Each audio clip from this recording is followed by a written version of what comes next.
पति, पत्नी और नौकरानी। शीतल और अभिमन्यु की शादी को 5 साल हो चुके थे, लेकिन अभी तक उनका कोई बच्चा नहीं हुआ था।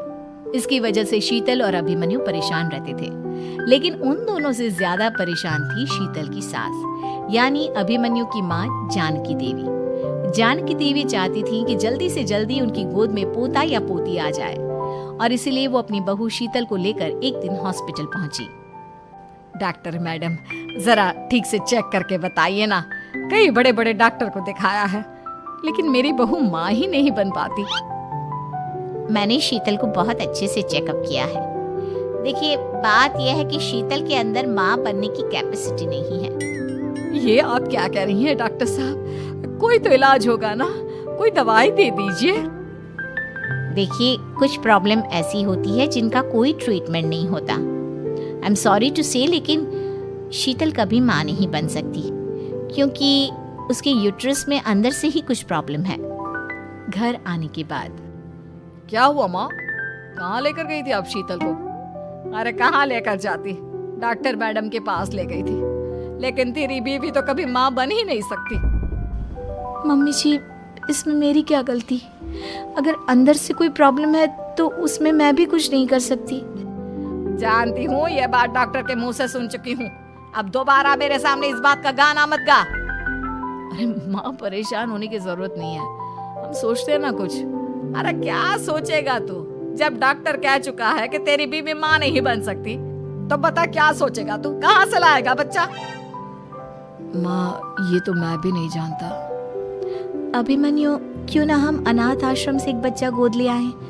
क्या फर्क पड़ता है बच्चा हमारा हो या गोद लिया हुआ? आई बड़ी बातें बनाने वाली। क्या फर्क पड़ता है? अरे क्यों फर्क नहीं पड़ता? मुझे इस वंश को आगे बढ़ाने के लिए मेरे बेटे का खून चाहिए, किसी दूसरे का नहीं। लेकिन माँ, आप जानती हैं कि ये अब पॉसिबल नहीं है। मैं कुछ नहीं जानती। मैं किसी पराये की औलाद को इस घर में अपना पोता या पोती बन के बढ़ता हुआ नहीं देख सकती। मेरा वंश मेरे बेटे के खून से ही आगे बढ़ेगा। लेकिन मम्मी जी, ऐसा कैसे हो पाएगा? आप अच्छी तरह जानती हैं ना, मेरा और अभिमन्यु का बच्चा नहीं हो सकता। तो मैं अपने बेटे की दूसरी शादी करवाऊंगी, और अपनी दूसरी बीवी से ये मुझे बच्चा पैदा करके देगा। ये आप क्या कह रही हैं माँ? मैं किसी और से शादी नहीं करने वाला। मेरे रहते हुए आप अभिमन्यु की शादी किसी और से करवाएंगी? मम्मी जी, आप ऐसा कैसे कर सकती हैं? तू बस देखती जा बहू, मैं ऐसा कैसे कर सकती हूँ। कुछ दिनों के बाद, अभिमन्यु, मैंने तेरे लिए लड़की ढूंढ ली है। माँ, मैं आपको कितनी बार समझाऊं, मुझे किसी से शादी नहीं करनी है। पहले मेरी बात सुन। ये जो चमेली है ना, हमारे घर में काम करने आती है, वो तुझसे शादी करने के लिए तैयार है। मम्मी जी, आप अभिमन्यु की शादी एक नौकरानी के साथ करवाएंगी? वो इसलिए क्योंकि चमेली दिखने में बहुत खूबसूरत है, बच्चा भी सुंदर ही होगा। मम्मी जी, लेकिन एक बच्चे के लिए अपने बेटे की शादी नौकरानी के साथ करवाना, क्या ये सही है? अगर अभिमन्यु ने शादी नहीं की ना, तो मैं अपनी जान दे दूंगी। अब देख लो, अगर तुम्हें अपनी माँ की जान प्यारी है तो तुम्हें इस नौकरानी के साथ शादी करनी ही होगी। इस तरह जानकी देवी अपने बेटे अभिमन्यु की शादी नौकरानी चमेली के साथ करवा देती है। कुछ दिनों के बाद, नौकरानी से मालकिन बन के तो मजा आ गया। अब तो मैं इस घर की मालकिन हूँ। देखो, अपने आप को ज्यादा मालकिन समझने की कोशिश मत करो। एक बार तुम्हारा और अभिमन्यु का बच्चा इस दुनिया में आ जाए, उसके बाद तुम इस घर से हमेशा के लिए चली जाना। अरे जाओ जाओ, किसी और के आगे बातें बनाना। एक बच्चा तो पैदा नहीं कर सकी, बढ़िया आई। जाओ जाकर मेरे लिए कॉफी बना कर लाओ। नौकरानी मैं हूँ या तुम? मम्मी जी, देखिए ना शीतल मुझसे किस तरह से बात कर रही है। शीतल, तुम्हें पता है ना चमेली प्रेग्नेंट है, मेरे बेटे के बच्चे की माँ बनने वाली है। वो जैसा कहती है वैसा करो। लेकिन मम्मी जी, वो मुझे नौकरों की तरह ट्रीट कर रही है। अरे तो करेगी ना, वैसे भी बहू तुम हो किस काम की? एक बच्चा तो पैदा नहीं कर सकती। जाओ अब घर के सारे काम करो और चमेली को आराम करने दो। थैंक यू मम्मी जी, भगवान आपका भला करे। आप नहीं होती तो मैं नौकरानी से महारानी कैसे बनती? देखो, तुम्हें जो चाहिए सब मिलेगा। खूब खाओ पियो, मजे की जिंदगी जियो, लेकिन बस मुझे एक बच्चा पैदा करके दे दो। कुछ दिनों के बाद, मम्मी, बच्चे के लिए आपने मेरी शादी चमेली के साथ करवा तो दी, लेकिन दिन और रात का चैन मिट गया है। सारा दिन शीतल और चमेली की बहस चलती रहती है। अब शीतल को इस घर में रखने से क्या होगा? मैं तो कहती हूँ उसे घर से निकाल दो, है भी किस काम की। मैं ऐसा नहीं कर सकता माँ, वो मेरी पत्नी है, उससे बहुत प्यार करता हूँ मैं। तुम्हारी पत्नी चमेली है, चमेली, उससे प्यार करो।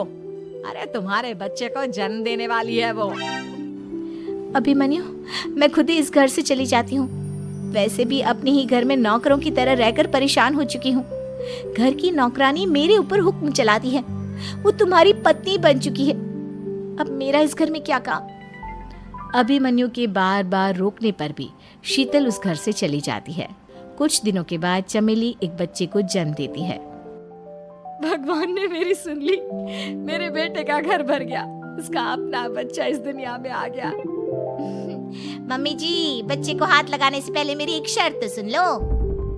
तुम कहना क्या चाहती हो चमेली? आपकी मम्मी को बहुत शौक था ना अपने पोते को खिलाने का। अब देखो, इस दुनिया में हर चीज की कोई ना कोई कीमत तो होती है। तुम अपनी आधी प्रॉपर्टी मेरे नाम कर दो, बच्चा तुम्हारे नाम। अरे लेकिन मैंने अपने बेटे से तुम्हारी शादी करवाई है, अब ये सौदेबाजी कहाँ से आ गई? जो औरत अपनी बहू को घर से निकाल कर एक नौकरानी के साथ अपने बेटे की शादी करवा दे, वो तो सौदेबाजी कर ही सकती है ना। उसका कैसे भरोसा कर सकते हैं? मुझे बस आप लोगों की प्रॉपर्टी चाहिए, उसके बाद ही बच्चे को आप हाथ लगा सकते हैं। मैंने कहा था ना मम्मी, आप गलत कर रही हैं। देखिए, उसका नतीजा आपके सामने है। जब शीतल को पता चलता है कि अभिमन्यु और चमेली का बच्चा दुनिया में आ गया है, तो वो अपने घर पहुंचती है। अभिमन्यु, कहाँ है आपका बच्चा? क्या मैं उसे देख सकती हूँ? कुछ भी मत पूछो शीतल, माँ की हुई एक गलती हम लोगों पर भारी पड़ रही है।